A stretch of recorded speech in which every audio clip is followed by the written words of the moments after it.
इसी वक्त इसके लगाए हुए कांटे में एक मछली फंस जाती है। जब ये ऊपर खींचता है तब उसे एक शार्क खा जाती है।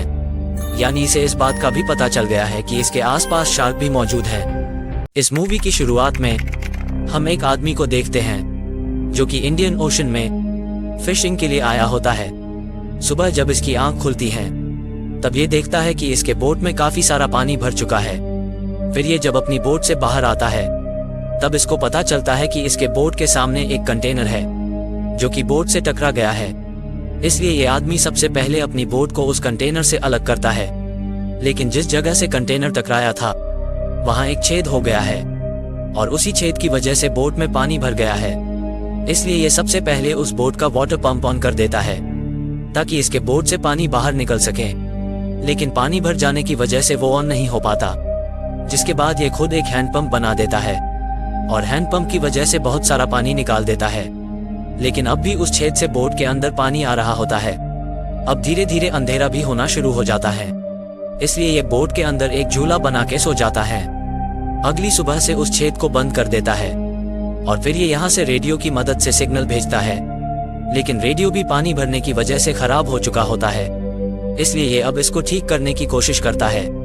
ये अपनी बोट की बैटरी को रेडियो में लगा देता है और फिर ये रेडियो ऑन हो जाता है, जिसके बाद ये किसी को मैसेज भेजता है।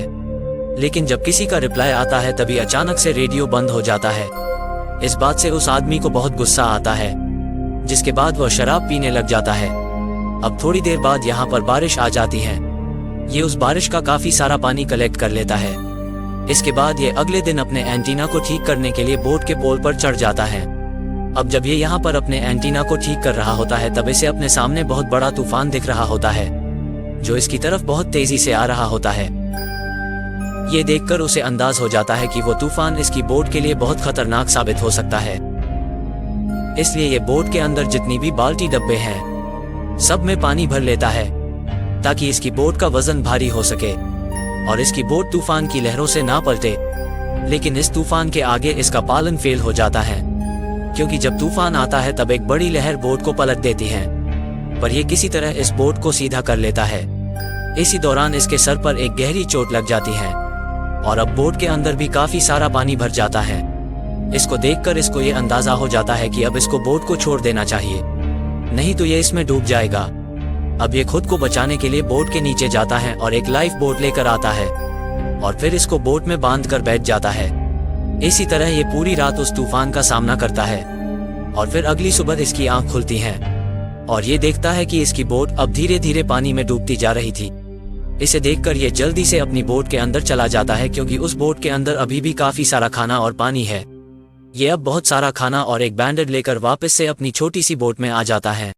अब ये अपनी लाइफ बोट से बंधी रस्सी को काट देता है और फिर देखते ही देखते इसके आंखों के सामने इसकी बोट पानी में डूब जाती है। इसके बाद ये अपना अगला सफर शुरू कर देता है। अब इसके पास एक मैप होता है। उसे देखने के बाद इसे पता चलता है कि वो शिपिंग लाइन के बहुत करीब है। शिपिंग लाइन का मतलब होता है कि जहां से हर रोज शिप गुजरते हों। लेकिन आज सारा दिन वेट करने के बाद भी इसके सामने से कोई भी नहीं गुजरता।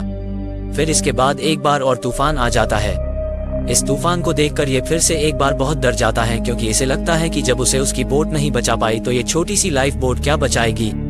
और कुछ होता भी ऐसा ही है। एक बड़ी सी लहर उसकी लाइफ बोट को पलटा देती है, लेकिन ये हार नहीं मानता। ये अपनी लाइफ बोट को सीधा करके उस पे चढ़ जाता है। ये सारी रात उस तूफान का सामना करता है, लेकिन ये तूफान इसका ज्यादा नुकसान नहीं कर पाता।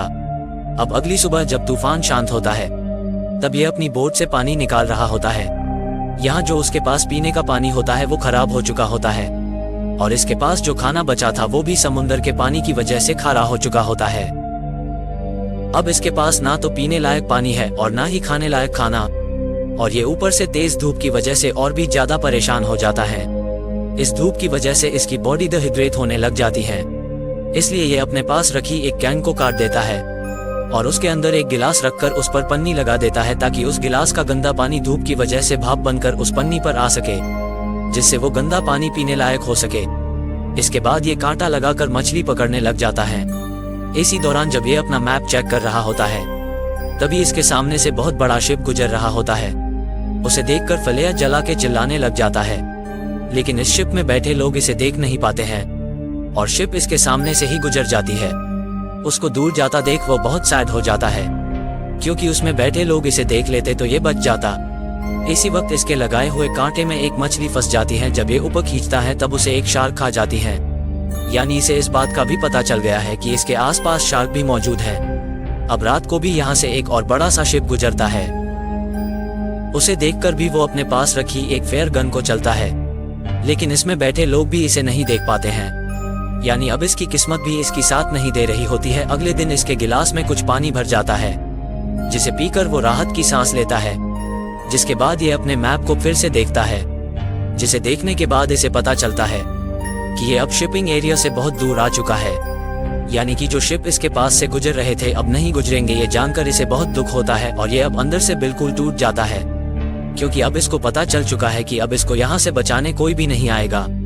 जिसके बाद ये अपने पास रखी एक डायरी में अपने परिवार के लिए मैसेज लिखता है और उस मैसेज को एक डब्बे में डालकर पानी में फेंक देता है। जिसके बाद ये रात भर ऐसे ही मायूस होकर बैठे रहता है।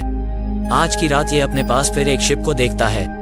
इस बार भी ये अपनी तरफ बुलाना चाहता है, लेकिन ये अब बहुत कमजोर हो गया होता है और ना ही अब इसके पास फ्लेयर गन होती है जिससे ये उनको सिग्नल दे सके। फिर इसको एक आइडिया आता है। इसके पास जितने भी पेपर और पॉलीथिन होती है ये उन सभी को इकट्ठा करके आग जला देता है ताकि ये उन लोगों को सिग्नल दे सके। तभी आग इतनी तेज हो जाती है जिससे कि अब इसकी लाइफ बोट भी जलने लग जाती है। इस आग को देखकर अब ये उस पानी में कूद जाता है, पर पानी में आते ही अब इसको उन शार्क का डर सताने लगता है। अब इसे ये लगने लग जाता है कि अब इसको यहाँ से कोई नहीं बचा सकता है, इसलिए अब ये जीने की सभी उम्मीदें छोड़कर अपनी आंखों को बंद कर लेता है और अपने शरीर को पानी में ही छोड़ देता है। लेकिन जब ये पानी में जाते हुए अपनी आंखें खोलता है तो ये अपनी बोट के पास एक लाइट देखता है जो कि उस शिप की होती है, यानी कि उन लोगों ने जलती हुई बोट को देख लिया है और उसे बचाने के लिए आ रहे हैं। ये देखकर ये जल्दी से पानी से बाहर आने लगता है और जैसे ही ये ऊपर की ओर आता है तभी इसे एक हाथ ऊपर की ओर खींचने लग जाता है, यानी उसे अब बचा लिया जाता है और अब मूवी यही एंड हो जाती है।